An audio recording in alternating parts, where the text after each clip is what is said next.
first time I watched Don't Hang Up, I thought this is either the most subversive movie ever made or the worst movie ever made. Don't Hang Up, if you don't know anything about it, is a horror thriller movie from 2016. It stars Garrett Clayton and Greg Sulkin, who, if you don't recognize those names, Greg is, I believe he was on Wizards of Waverly Place, and he played like a British werewolf boy. And then Garrett is, I believe, from Teen Beach Movie, the one that looks gay, and is gay, I believe. And that might be a large reason for the way that I look at this movie. But their characters are named Brady and Sam, and they're in love.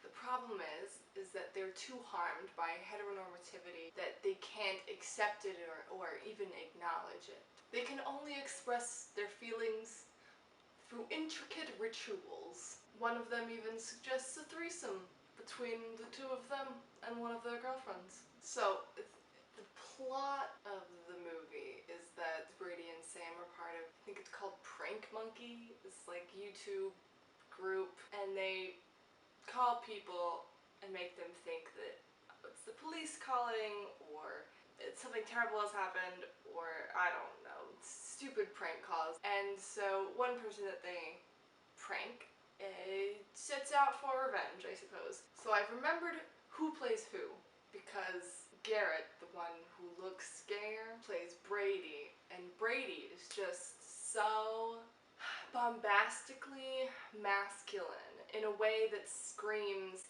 "I'm straight, everybody! Isn't it so funny how straight I am?" He also, in this kind of beginning where we're meeting them, he licks Sam and then tries to grind on him in a very odd fashion. Like, played as like, "Oh, I'm just a gross teenage boy, let me grind on my best male friend." So in the beginning, Sam, who has the girlfriend Peyton, Peyton breaks up with him, doesn't understand why she's broken up with him, and Brady is just really excited about his friend slash crush being single now. And Brady's just like, "We'll hang out, we can hang out, we'll hang out, let me grind on you." So as they're getting over Peyton or whatever, they make prank calls, and Brady, of course, because Brady is the one who's definitely gay, he flirts with a woman on the phone, but it's all a display for Sam. He's literally doing it as a display for Sam.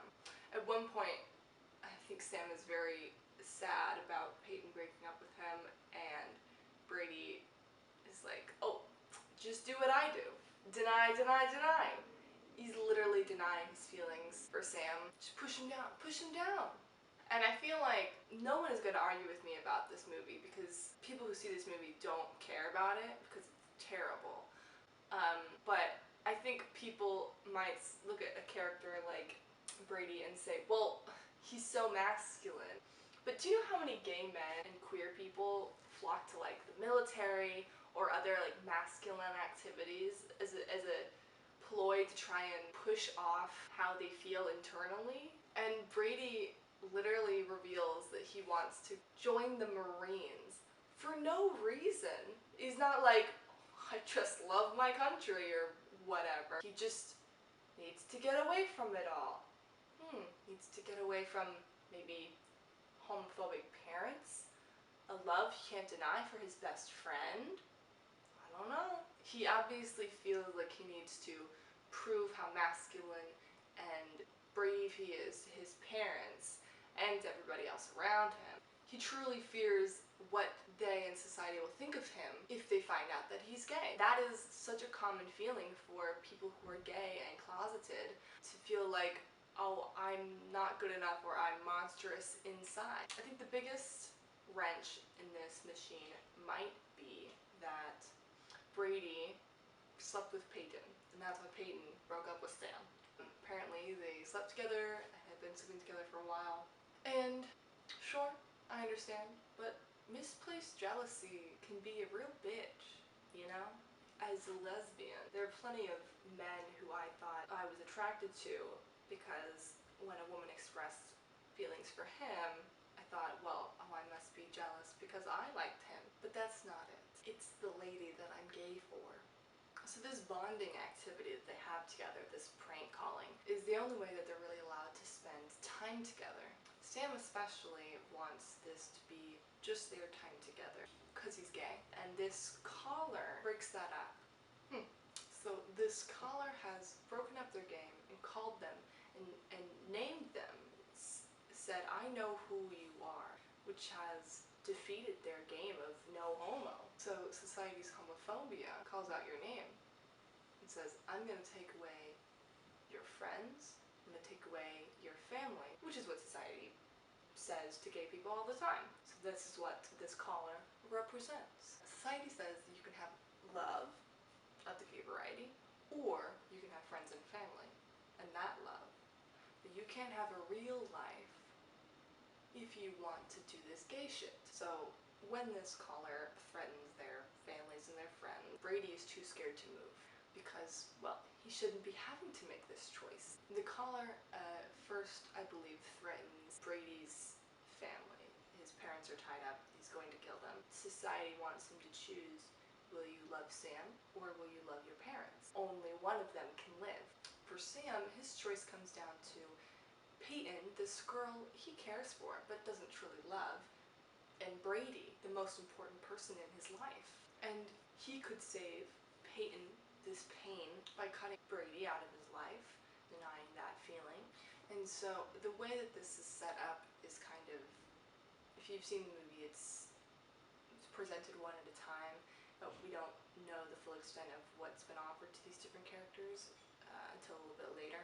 So Brady, he chooses Sam without Sam ever even knowing that. Society frames gay as being selfish, as choosing yourself over other people, over what's natural, over God, any number of things. Sam feels like if he chooses Brady, he's choosing himself and Brady over things that are more innocent, like Peyton or his family. So Sam ends up keeping them in stasis. He ties Brady up because in the reality of the film, they're supposed to leave the house if they're choosing each other. So Sam needs time to think. He ties Brady up, keeps them in a stasis where he says, no, we have to keep this contained. Their choice comes down to them leaving together, being out, and letting all these family and loved ones die, or killing each other to save their loved ones. Society is literally keeping them and their loved ones hostage and framing it as something that they're doing to each other. But society is not making that threat in good faith because, as we find out, Brady's parents are already dead. They've already been murdered because the truth is they don't have a choice and they don't have to make a choice. Society already made the choice for them and is pitting them against each other in hopes that they will destroy one another. They decide together that they will not play the game because they know somewhere deep down that it is a trick. And even once they do realize it's a trick, Brady still feels paralyzed to make a choice until he realizes that he could lose Sam, and then he'll do it for him. Sam knows that they're stronger together and that they can face this even with all the hardship they've had, but Brady doesn't feel willing to possibly lose him. So society forces gay men to hide in this mask of masculinity, in the mask of homophobia, and then sends them out to be slaughtered by loved ones in society and homophobia, unknowingly harming his own loved one because he can't see past the mask to see that Brady loves him. The